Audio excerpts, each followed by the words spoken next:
एक तरफ मुल्क को दहशतगर्दी, खराब मईशत, महंगाई जैसे मसाइल का सामना है तो दूसरी तरफ आलमी सतह पर भी पाकिस्तान के लिए खबरें अच्छी नहीं। ईरान ने गैस पाइपलाइन मंसूबे पर अमल न करने पर पाकिस्तान को आलमी अदालत में ले जाने का हतमी नोटिस जारी कर दिया है। मुतअद्दिद बार मोहलत मिलने के बावजूद पाकिस्तान पाइपलाइन नहीं बिछा सका, जिसके बायस अब तेहरान के पास आलमी अदालत में जाने के अलावा कोई चारा नहीं। ईरान इससे कबल भी ये कह चुका है कि पाकिस्तान मुआहिदा पूरा करे या फिर 18 अरब डॉलर जुर्माना अदा करे। पाक ईरान गैस पाइपलाइन मंसूबा एक लंबे अरसे से ताखीर का शिकार है। 2009 में पाकिस्तान और ईरान के दरमियान गैस सेल्स परचेज एग्रीमेंट पर दस्तखत किए गए, जिसमें पेरिस की अदालत को सालिस बनाया गया। उस वक्त के मुआहिदे के मुताबिक पाइपलाइन के जरिए पाकिस्तान 25 साल तक यौमिया 750 मिलियन क्यूबिक फीट तक कुदरती गैस ईरान से हासिल करेगा, जिसके लिए 1900 किलोमीटर तवील पाइपलाइन बिछाई जाएगी। मुआहिदे के मुताबिक दोनों फरीकैन 2014 तक अपने अपने हिस्से में पाइपलाइन बिछाने के जिम्मेदार थे। पाकिस्तान ने बलूचिस्तान और सिंध में पाइपलाइन बिछाना थी। 2011 में ईरान ने अपने हिस्से की पाइपलाइन करीबन मुकम्मल कर ली, मगर पाकिस्तान मुकर्ररा मुद्दत में काम मुकम्मल ना कर सका। 2014 में पाकिस्तान ने ईरान से 10 साल की मजीद मोहलत मांगी। नज़रसानी मुआहिदे के तहत पाकिस्तान मार्च 2024 तक अपनी सरजमीन पर पाइपलाइन का हिस्सा बिछाने का पाबंद था। मार्च 2024 भी गुजर गया, मगर पाकिस्तान अपने हिस्से का काम मुकम्मल नहीं कर सका, जिस पर ईरान ने पाकिस्तान को मजीद 6 माह की मोहलत दी। ये मोहलत भी आइंदा माह खत्म हो रही है। इससे कबल ईरान 2019 और 2022 में भी नोटिस जारी कर चुका है। 10 दिन कबल मौसूल होने वाले इस हतमी नोटिस पर पाकिस्तानी हुकाम सर जोड़कर बैठे हैं। दीगर कई वजूहात के अलावा अमरीकी दबाव भी एक अहम वजह है, जिसके बायस पाकिस्तान इस मंसूबे को मुकम्मल नहीं कर पाया। इससे कबल भी रिकोडेक और पावर प्लांट कंपनी कारके के साथ मुआहिदों की खिलाफ वर्जी पर पाकिस्तान को आलमी अदालतों से हसीमत उठाना पड़ी है। तो फिर सवाल यह है कि हम बार बार क्यों ऐसे मुआहिदे और वादे करते हैं जो हम पूरे नहीं कर सकते? अगर ये मुआहिदे मुल्की मफादात में नहीं तो फिर किए ही क्यों जाते हैं, और अगर मुल्की मफाद में हैं तो फिर इनको पाया तकमील तक क्यों नहीं पहुंचाया जाता? इसी पर पैनल की राय आपके सामने रखेंगे। सवाल इस तरह से, कभी रिकोडेक कभी कारके, अब ईरान भी जुर्माना मांगने लगा। कर्जों की दलदल में धंसी मईशत, 18 अरब डॉलर के जुर्माने का खतरा, दो तरफा मुआहिदों पर अमल दरामद में रुकावट, क्या इंतजामी नाअहली, खारिजी दबाव या बदनीयती? जैगम साहब, देखिए, हमारी अशराफिया ने हमारी गर्दन में 1 दर्जन रस्सियां डालकर, एक रस्सी मशरिक वाले को पकड़ा दी है, दूसरी मगरिब वाले को पकड़ा दी है, एक शुमाल वाले को, एक जनूब वाले को, एक किसी बैनुल अक़वामी अदारे को, एक किसी प्राइवेट कंपनी को। और इस गर्दन से और इन रस्सियों से हमारी गर्दन इन्हें निकल रही। अब हसन साहब शायद मजीद रहनुमाई फरमाएं। मेरा तो ख्याल है कि 1857 से लेकर अब तक जो हमारी अशराफिया की मौजूदा नस्ल है, इससे ज्यादा बदनीयत और इससे ज्यादा नाअहल अशराफिया कम से कम इस दौर की तारीख की तो कभी नहीं रही। आप जरा क्राइसिस मुलाहिजा फरमाएं। रेकोडेक के साथ मुआहिदा करते हैं, 11 बिलियन डॉलर अपने ऊपर जुर्माने की शर्त है। मुआहिदा करना नहीं आता, यह सलाहियत नहीं है। और फिर जज साहब के पास केस जाता है तो वो उस मुआहिदे को पढ़ने की सलाहियत नहीं रखते कि मैं इस तरह का फैसला करूंगा तो मुल्क के साथ क्या बनेगा। पाकिस्तान ने वो 11 बिलियन डॉलर नए मुआहिदे में एडजस्ट किए हैं। पाकिस्तान को ये टीका लगा है, बचा नहीं है पाकिस्तान। फिर आईपीपीज को देखिए, इतनी सलाहियत नहीं है कि डिमांड और सप्लाई का हिसाब लगा सकें। इतनी सादा सी बात, बैनुल अक़वामी अखबार लिख रहे थे कि ओए जरूरत से 3 गुना ज्यादा लगा रहे हो। बैनुल अक़वामी अखबारात जो मईशत को रिपोर्ट करते हैं, मईशत में स्पेशलाइज करते हैं, वो कह रहे थे, और यहां बैठे हुए ये कुछ नहीं कर रहे थे। अब ईरान वाला हिसाब देखिए, अमरीकी पाबंदियां मौजूद थी जब मुआहिदा किया गया, खुद पर जुर्माने की शर्त डाली गई, सालिस बनाया गया फ्रांस की अदालत को जो अमरीकी पाबंदियों को मानता नहीं है। फोर्स मेजोरे की कोई क्लाज ही नहीं है। फोर्स मेजोरे होता है कि अगर कोई अनफोर्सीन सरकमस्टांसेस आ जाएं, कोई मजबूरी आ जाए, एक फरीक फंस जाए, तो फिर वो मुआहिदे से बाहर भी जा सके। बाहर का कोई रास्ता ही नहीं है। और अमेरिका, डोनाल्ड डू ने कहा हमसे तो वेवर की बात ही नहीं किसी ने की। आप अंदाजा लगाइए, उसने कहा भाई फंडिंग कहां से लाओगे, मुआहिदा तो कर लिया, ईरान के साथ पाइपलाइन बिछाने के लिए दुनिया में तुम्हें फंडिंग कौन देगा जो कई बिलियन डॉलर चाहिए होगी। और उसने कहा अमेरिका तो रोकेगा। और एक अमेरिकी सफारतकार से मैंने पूछा कि यार कुछ खुदा का खौफ करो, कुछ रहम करो। उसने कहा भाई तुम्हें पता नहीं था जिस वक्त तुम मुआहदा कर रहे थे, अब तुमने मुआहदा कर लिया तो हम अपनी पॉलिसियां बदलें तुम्हारी खातिर। देखिए जो हाइब्रिड सिस्टम है इसमें फैसला साजी मशकूक हो, फैसला साजी मफलूज होकर रह गई है। ठीक, कोई जिम्मेदारी लेने को तैयार नहीं है। और ब्यूरोक्रेसी की जो हालत है ऐसी उखाड़ पछाड़ हमारे यहाँ होती है।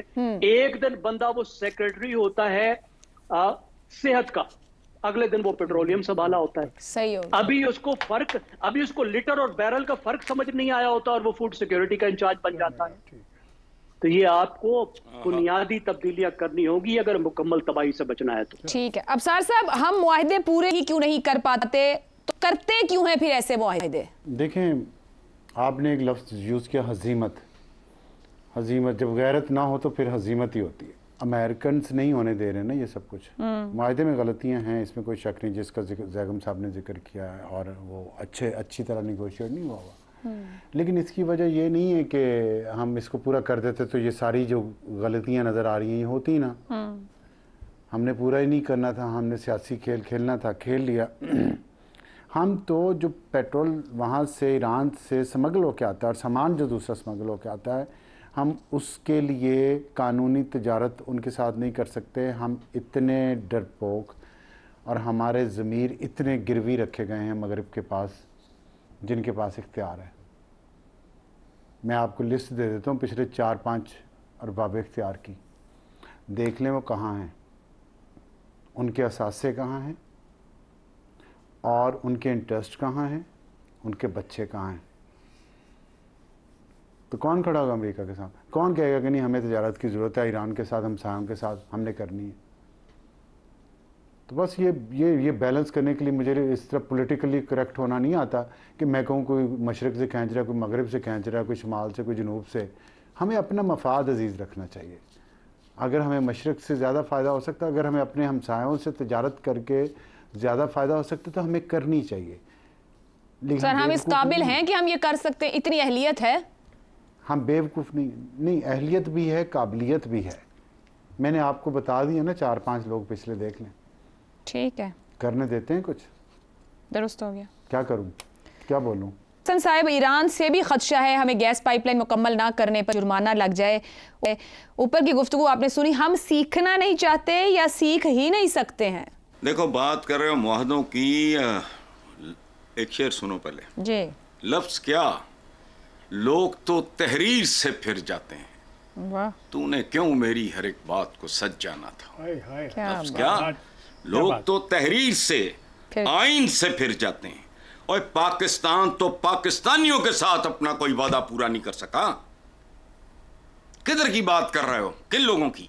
अभी जगम साहब बात कर रहे थे घटिया अशराफिया नहीं, चूंकि यह अशराफिया है ही नहीं।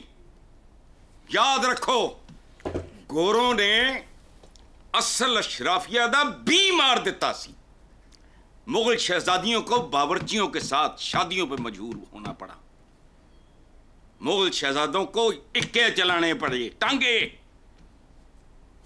इनके खत देखो किताबों में, वॉशराइज वगैरह के नाम 2-2 सफ़े के अलकाबात हैं। पाकिस्तानी अशराफिया गोरों की पैदावार 100%। रही सही कसर क़याम पाकिस्तान पे जाली क्लेमों और जाली ज़ब्तों ने पूरी। ये किसी खातून ने असेंबली में भी ये मेरा ये जुमला कॉलम का ये कोट किया था। अच्छा, अब आप जो कह रहे हो कि इंतजामी नाअहली, खारजी दबाव, बदनीयती, बदयांती, ये सब सगे बहन भाई हैं भाई। और खारजी दबाव क्या? ठीक, इमरान में 1 करोड़ 1 नक्स होगा, तो मुंह फाड़ के अच्छा बुरा जो था बोल दे, उसका बाहर कुछ नहीं। पाकिस्तानी अशराफिया का इतना पैसा बाहर है कि पाकिस्तान के साइज का एक मुल्क ऑस्ट्रेलिया में खरीदा जा सकता है। फिरते कहां? ये कोई पाकिस्तान की हमदर्दी, प्यार, मोहब्बत नहीं है। They just cannot afford it. Overnight bank corrupt हो जाएंगे। सुनो, ये इंतजामी नाअहली, खारजी दबाव, बदनीयती, बदयांती, ये इन तीनों का कॉकटेल है। कॉकटेल, ठीक। चारों का। जैसे हिंदुस्तान का सारे फैक्टर्स हैं। पचरंगा बड़ा मशहूर है कि 4 5। ठीक, अब बस छोड़ो। ठीक है। कौन से वादे आइन क्या है, उसकी एक शिक पे अमल हुआ कभी? जो लोगों के हक में हड्डियों बोटियों पे लड़ते हैं वो और बात है। ठीक हो गया हसन साहब। जिन्होंने अपने कौम के साथ कोई वादा पूरा नहीं किया, ईरानी आ गए। ठीक बिरादर इफ्तिखार साहब, ये मुआहिदे अगर मुल्की मफाद में है तो फिर मुकम्मल क्यों नहीं किए जाते हैं, और अगर नहीं है तो फिर किए क्यों जाते हैं? क्या ये समझ नहीं हमें? ये मुआहिदा जो हुआ इंटर स्टेट गैस सिस्टम, जिसको ISGS कहते हैं, और नेशनल ईरानी कंपनी जिसको NIGC कहते हैं, सितंबर 2000 में नज़रसानी शुदा। कौन था सन 2019 में यहाँ पे इक़्तिदार में? इस सवाल का भी तो जवाब किसी से चाहिए। सर 94 से शुरू हुआ था मामला। नहीं, जो हम तो हमारे सामने जो डॉक्यूमेंट है, 2008 में इंडिया इससे निकल गया था। हम भी कभी भी निकल सकते थे। हम वो बात उन्होंने कर दी ना कि हमारी ड्राफ्टिंग अच्छी नहीं है। बात ये है कि 2019 में जब इसको रिवाइव कर रहे थे तो वही गलती की जो रिकॉर्डिंग के मामले में गलती की, और ये बिल्कुल जिम्मेदार वो जो हैं उनका ट्रायल होना चाहिए, उनकी प्रॉपर्टीज़ का पता करना चाहिए कि उन्होंने इस मुआहदे से क्या फ़ायदा उठाया। और अफसोसनाक बात है कि हमें डिक्टेट कौन कर रहा है? एक असिस्टेंट सेक्रेटरी ऑफ स्टेट है कोई, वो हमें धमकियाँ दे रहा है कि ख़बरदार ये पाइपलाइन ना बिछाना। तो इसके बारे में क्या ख्याल है? जब इसने हमको ख़बरदार कहा तो पाकिस्तान की जो अच्छी शराफी है, जो करप्ट नहीं है, जो बेईमान नहीं है, जो ऑनेस्ट है, उसने चैलेंज किया इसको।